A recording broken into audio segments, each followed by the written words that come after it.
Hi everyone, and welcome back to Reflections and Real Talk. I'm Judy, and today I want to talk about rebalancing from a very practical, real-world perspective. I assume you already understand the basics of asset allocation and diversification. This isn't a what is rebalancing video, it's more about how people actually do it, what tends to work well over time, and how the approach changes depending on the type of account you're working in. Rebalancing sounds simple, and conceptually it is, but in practice, taxes, emotions, and multiple accounts can complicate things. So let's talk through a clean, sustainable approach. And just to lay the groundwork, let's briefly talk about what rebalancing is and isn't. Rebalancing isn't about predicting markets or improving returns. It's about maintaining the risk profile you already chose. When markets move and your portfolio drifts, rebalancing is simply the process of bringing things back into alignment. The hard part isn't understanding that, it's deciding how often to do it, where to do it, and how much precision actually matters. How often does rebalancing make sense? For most DIY investors, both research and experience point to the same direction.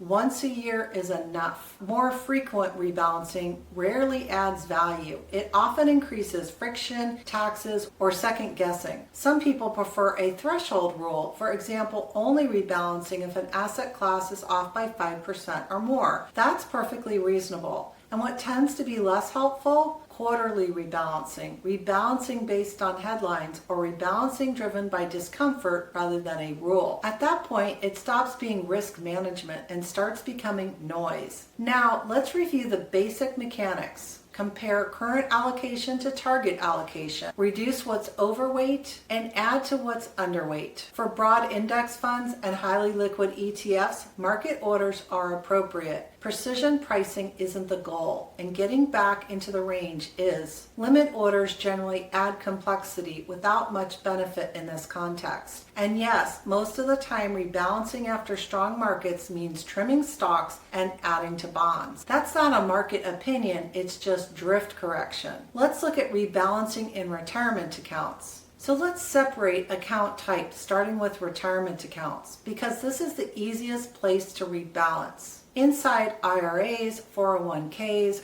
Roth IRAs, and HSAs, rebalancing has no capital gains tax, no reporting, no structural downside. You can rebalance freely without worrying about tax consequences. This is why many experienced DIY investors do most or all of their rebalancing inside retirement accounts and allow taxable accounts to drift more. If you're managing multiple accounts, this is usually the most efficient place to make adjustments. Rebalancing in taxable accounts. Taxable accounts are different, not because rebalancing is wrong, but because taxes change the trade-offs.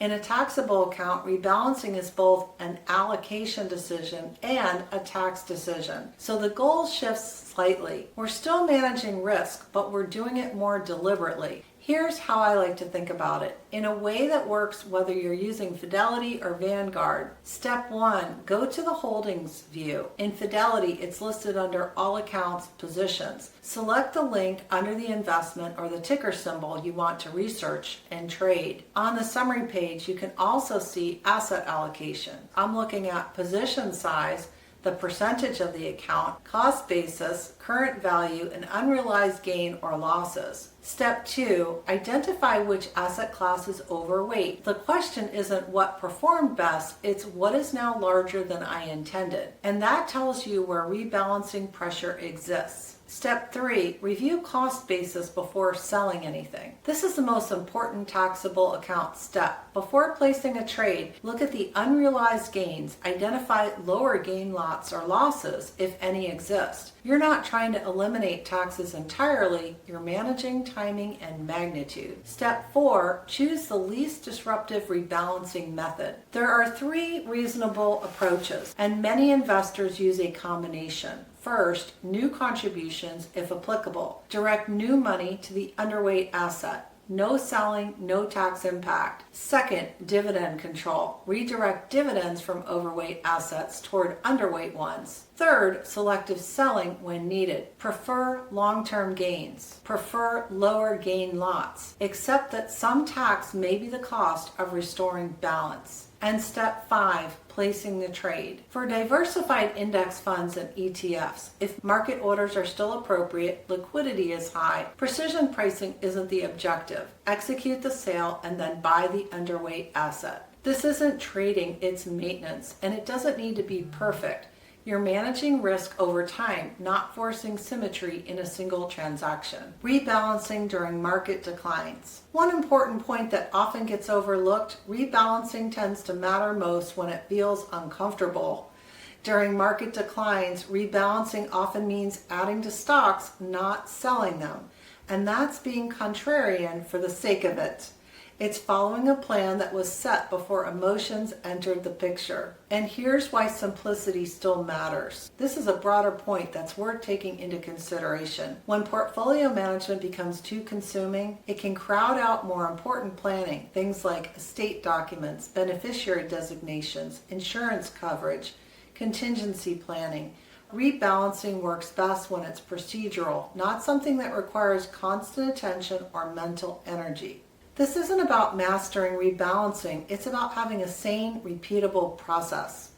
Rebalancing doesn't need to be frequent or clever to be effective, it just needs to be consistent, tax-aware, and appropriate for the account you're working in.